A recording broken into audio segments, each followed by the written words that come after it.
സംസ്ഥാനത്തെ ലഹരി വിപത്തിനെക്കുറിച്ചും പ്രണയക്കെണികളെക്കുറിച്ചും ഭീകരപ്രവർത്തനങ്ങളെക്കുറിച്ചും ബി.ജെ.പി. നേതാവ് പി.സി. ജോർജ് പറഞ്ഞതിൽ യാഥാർത്ഥ്യമുണ്ട് എന്ന് സീറോ മലബാർ സഭ പബ്ലിക് അഫയേഴ്സ് കമ്മീഷൻ. മാരക ലഹരി വിപത്തിനെതിരെ കെ.സി.ബി.സി. മദ്യവിരുദ്ധ സമിതിയുടെ ആഭിമുഖ്യത്തിൽ പാലായിൽ സംഘടിപ്പിച്ച സമ്മേളനത്തിൽ പി.സി. ജോർജ് പ്രസ്താവിച്ച കാര്യങ്ങളിൽ വ്യാപക പരാതി ഉയർന്നതിന് പിന്നാലെയാണ് പിന്തുണയുമായി സീറോ മലബാർ സഭയുടെ കീഴിൽ പ്രവർത്തിക്കുന്ന കമ്മീഷൻ രംഗത്തെത്തിയിരിക്കുന്നത്. പി.സി. ജോർജ് ഉന്നയിച്ച കാര്യങ്ങളിൽ കേന്ദ്ര സംസ്ഥാന സർക്കാരുകൾ ഇരകളുടെ സ്വകാര്യത ഉറപ്പാക്കിക്കൊണ്ട് സമഗ്രമായ അന്വേഷണം നടത്തണമെന്ന് കമ്മീഷൻ ആവശ്യപ്പെട്ടിരിക്കുകയാണ്. ലഹരി വ്യാപനത്തെക്കുറിച്ചും പ്രണയക്കണികളെക്കുറിച്ചും ഭീകരപ്രവർത്തനങ്ങളെക്കുറിച്ചും പറഞ്ഞ കാര്യങ്ങൾക്ക് അടിസ്ഥാനമുണ്ട്. അതിന്മേൽ വിവാദങ്ങൾ സൃഷ്ടിക്കുന്നതും മതപരമായി വ്യാഖ്യാനിക്കാൻ ശ്രമിക്കുന്നതും അപലപനീയമാണ്. ലഹരിയെക്കുറിച്ചും പ്രണയക്കണികളെക്കുറിച്ചും അവ മൂലമുണ്ടാകുന്ന ദുരന്തങ്ങളെക്കുറിച്ചും നിരന്തരം വാർത്തകൾ വന്നുകൊണ്ടിരിക്കുന്നുണ്ട്. പ്രണയക്കണികൾ ഉണ്ടെന്ന് ഈയിടെ ഒരു പ്രമുഖ വാർത്താ ചാനലിന് നൽകിയ അഭിമുഖത്തിൽ ലഹരിയിൽ നിന്ന് വിമോചിതനായ ഒരു യുവാവ് തന്നെ വെളിപ്പെടുത്തിയിരുന്നു. കൂടാതെ സംസ്ഥാനത്ത് വൻതോതിൽ സ്ഫോടക വസ്തു ശേഖരവും ആയുധങ്ങളും കണ്ടെത്തുന്ന സ്ഥിതിയും ആശങ്ക ജനിപ്പിക്കുന്നതാണ്. ഇവയ്ക്കുള്ള അന്താരാഷ്ട്ര ബന്ധങ്ങൾ സ്ഥിതി കൂടുതൽ ഗുരുതരമാക്കുന്നു. മതരാഷ്ട്രവാദികളെ ഒറ്റപ്പെടുത്താനും ജനാധിപത്യത്തിന്റെ അന്തസ്സത്ത സംരക്ഷിക്കാനും ജാതിമത ഭേദമന്യേ എല്ലാ പൗരന്മാർക്കും കടമയുണ്ട്. അതിനാൽ തീവ്രവാദ പ്രവർത്തനങ്ങളെ മതത്തിന്റെയോ രാഷ്ട്രീയത്തിന്റെയോ പേരിൽ ന്യായീകരിക്കാതെ രാഷ്ട്രത്തിന്റെ ആഭ്യന്തര സുരക്ഷയെയും പൗരന്മാരുടെ സമാധാന ജീവിതത്തെയും സംരക്ഷിക്കാനുതകുന്ന നിലപാടുകളാണ് എല്ലാവരും സ്വീകരിക്കേണ്ടത്.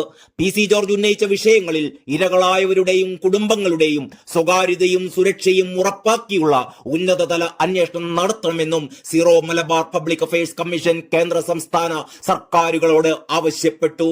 പി.സി. ജോർജിന്റെ പ്രസംഗത്തിൽ മതവിദ്വേഷം വളർത്തുന്നതായ ഒരു പരാമർശവും ഉണ്ടായിട്ടില്ല എന്ന് പ്രസ്തുത സമ്മേളനത്തിൽ അധ്യക്ഷത വഹിച്ച കെ.സി.ബി.സി. മദ്യവിരുദ്ധ സമിതിയുടെ സംസ്ഥാന സെക്രട്ടറി പ്രസാദ് കുരുവിള നേരത്തെ തന്നെ വ്യക്തമാക്കിയിരുന്നു.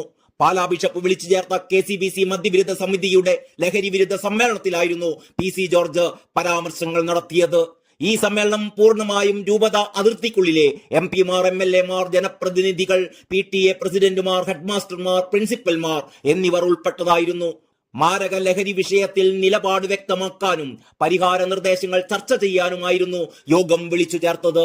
400ഓളം പ്രമുഖർ പങ്കെടുത്ത സമ്മേളനമായിരുന്നു അതെന്നും അദ്ദേഹം വ്യക്തമാക്കി. പ്രത്യേക ഏതെങ്കിലും മതത്തെക്കുറിച്ച് പരാമർശം ഉണ്ടായിട്ടില്ല. പൊതുസമൂഹത്തിൽ ചർച്ച ചെയ്യുന്ന മാരക ലഹരി ഉൾപ്പെടെയുള്ള ചില വിഷയങ്ങളിൽ ഒരു സാധാരണക്കാരന്റെ വികാരം ഒരു മതത്തെയും വ്രണപ്പെടുത്താതെ പരാമർശിച്ചു എന്നതിനപ്പുറം ഇതിനെ കാണേണ്ടതില്ല. ഈ പ്രസംഗം 4 തവണ ആവർത്തിച്ച് ഞാൻ പരിശോധിച്ചതാണ് എന്നും അദ്ദേഹം കൂട്ടിച്ചേർത്തു. ഇഷ്ടമില്ലാത്ത അച്ചി തൊട്ടതെല്ലാം വെടക്ക് എന്ന പഴഞ്ചൊല്ലിനെ അന്വർത്ഥമാക്കാൻ ആരും ശ്രമിക്കേണ്ടതില്ല എന്നും അദ്ദേഹം പറയുകയുണ്ടായി.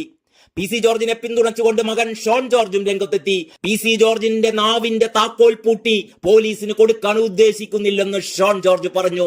ലവ് ജിഹാദ് ആരോപണത്തിൽ 400 അല്ല 4000 പേരുടെ കണക്കുണ്ടെന്നും ചോദിച്ചാൽ ബോധ്യപ്പെടുത്തേണ്ട ഇടത്ത് നൽകുമെന്നും ഷോൺ ജോർജ് വാർത്താ സമ്മേളനത്തിൽ പറഞ്ഞു. പി.സി. ജോർജിന്റെ നാവിന്റെ താക്കോൽ പൂട്ടി പോലീസിന്റെ കയ്യിൽ കൊടുക്കാൻ ഉദ്ദേശിക്കുന്നില്ല.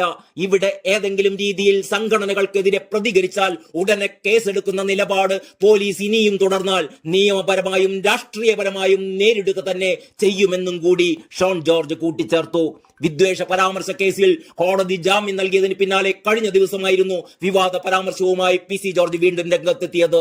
ലവ് ജിഹാദിലൂടെ മീനച്ചിൽ താലൂക്കിൽ മാത്രം 400ഓളം പെൺകുട്ടികളെ നഷ്ടമായി എന്നായിരുന്നു പി.സി. ജോർജിന്റെ പരാമർശം. മീനച്ചിൽ താലൂക്കിൽ മാത്രം 400ഓളം പെൺകുഞ്ഞുങ്ങളെയാണ് നമുക്ക് നഷ്ടപ്പെട്ടത്. എത്ര എണ്ണത്തെ തിരിച്ചു കിട്ടി? 41 എണ്ണത്തെ തിരിച്ചു കിട്ടി. എനിക്കറിയാം വേദനിക്കുന്ന അനുഭവങ്ങൾ, എനിക്ക് കിട്ടിയ അനുഭവമുണ്ട്, ഞാൻ അതിലേക്ക് കടക്കുന്നില്ല. പക്ഷേ നിങ്ങളോട് എനിക്ക് പറയാനുള്ളത്, സ്കൂളുകളിൽ പിള്ളേരെ ഒന്ന് പേടിപ്പിച്ചാലൊന്നും നടക്കില്ല. സാറന്മാർ അവരുടെ കുടുംബത്തിൽ അവരുടെ ഭാര്യയും മക്കളുമായി ചർച്ച ചെയ്ത് ഈ മദ്യത്തിനും മയക്കുമരുന്നിനുമെതിരെ പോരാടണം. ഇതൊക്കെയായിരുന്നു പി.സി. ജോർജ് അന്ന് ആ യോഗത്തിൽ പറഞ്ഞത്.